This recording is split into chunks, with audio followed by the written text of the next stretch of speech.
He's like OJ. There's no jail big enough. Huh? People will either think he did or he didn't do it. That's it. Not going to change a thing. That's it. I gotta ask you one more thing. What? Of course, it wouldn't be me if I didn't bring it up. Do you know what I'm going to ask you? I don't know.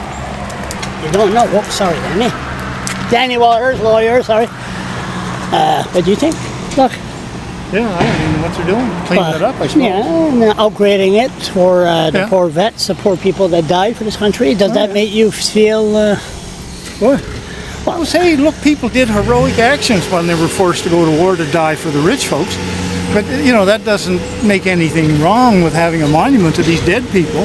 Hundreds of thousands of them over there dead to keep rich people going. No, but I mean, that there, why? That's a nice monument to them. I mean, their death was wasted and worthless and totally not necessary. The people that advocate war should be the first ones to go fight it. But, and that's the end of that story. But Remembrance Day, we honor the people that died. You honor the dead, fine. I do it too over at Barker's Point. Got my dad, uncles, and all that stuff. I honor them. But I don't call them heroes. No? They were forced into a situation and they died for that situation so rich people could keep on being rich. So when you go there, you walk by, do you say to God, pray for... I don't pray to anything. You don't pray when you look at it's just a waste of time. Kill each other. You die, you're dead, you're gone. That's it. Yeah, but what about that nice table there? It's nice. Oh, it's beautiful. Yeah. It is. Go and sit. Boy, you feel real nice and peaceful in there. Yeah? Well, yeah. So play a tune on the big pipes there. Yeah. And you're just as close to God as you are sitting in a one-hole shithouse pounding off. No, come on. Look. No, but these people... Isn't it an awful money? Look, they could take all the money that's in the Vatican and all the Protestant churches and all the Catholic churches, put it together and feed the hungry. We could have 1,000 years of full bellies. No, but I mean... 1,000 years of full bellies all around the world. Yeah, but, and for what? For a bunch of horse shit saying, you know, howdy do to an invisible friend that doesn't exist. It has to exist. Look at this. Look at this planet. Look at it 500 years ago. It is nothing. It has to exist. No God, and God is nothing. He doesn't exist. Where do you get your conscience? You have a good conscience, even though a former lawyer. There was a little sperm, see, and it crawled up through a great big long thing and hit an egg, and by God, padoing, their consciousness came. There it was, right there. 3 billion years of evolution. You sure? That's what it's done. We've come from one bacteria to all this. So if that's true, that we are such, you know, like here today and gone tomorrow, why do we bother? That's why people invent all these things like heavens. Can you imagine spending an eternity with a bunch of Baptists, especially the ones that don't sing and dance? Why don't you go? That's not heaven. That's hell. Why don't you spend a weekend in Rogersville with the monks? Why should I? Why should I? Therapists. You know, just go there. You might need them. You might. I don't need them. You might stay there. You might stay there for. I got a voice in my head that sounds a lot like mine, and he and I have conversations day in and day out. That's as close as I want to get to talking to an invisible friend, and I think that friend in there is me. You don't believe we're all here for a reason. You don't believe in that.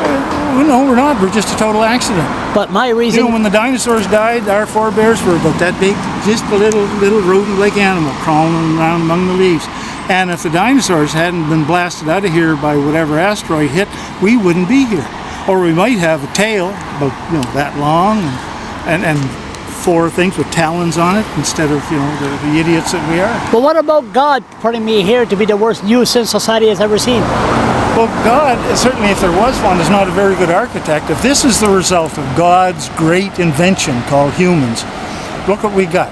Wars all over, Donald Trump, Harper, you know. We have to get along. That's what God wants. No, that's not what God wants. That's what the great Rodney King, the greatest philosopher that ever was on earth, the cops beat the shit out of him. Rodney King says, why can't we all just get along? Yeah, the greatest philosopher going. And we don't need any more than Rodney King, the great philosopher's words. But why can't we all just get along? But he got $20 million to say that. No, he didn't get anything to say. He got his brain crushed and he's dead. So big deal. So bottom line is you don't believe this is good? You're not going to pass by and put your head down a moment of silence? I don't think memorials to war are proper. Same as down in the States, the memorials to the Confederacy, the treason people. I don't think we should memorialize war. I think we should bury every statue that is in honor of war, and we should grieve for our dead that died for no cause.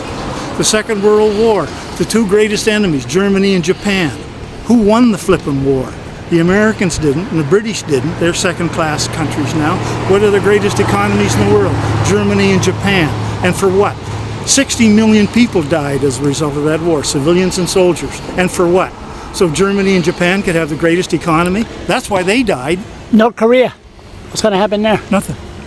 Nobody has a problem with North Korea. That's just posturing. That's just bullshit Trump and the bullshit crazy person. But they've been like that for 50 years. The Koreans are totally innocent. They have no idea. And to kill single one of them is a tragedy that should never happen. Trump should be the first one to be in the front line. Oh, my God. Yeah. Sir, Secret Service, be at my door tonight.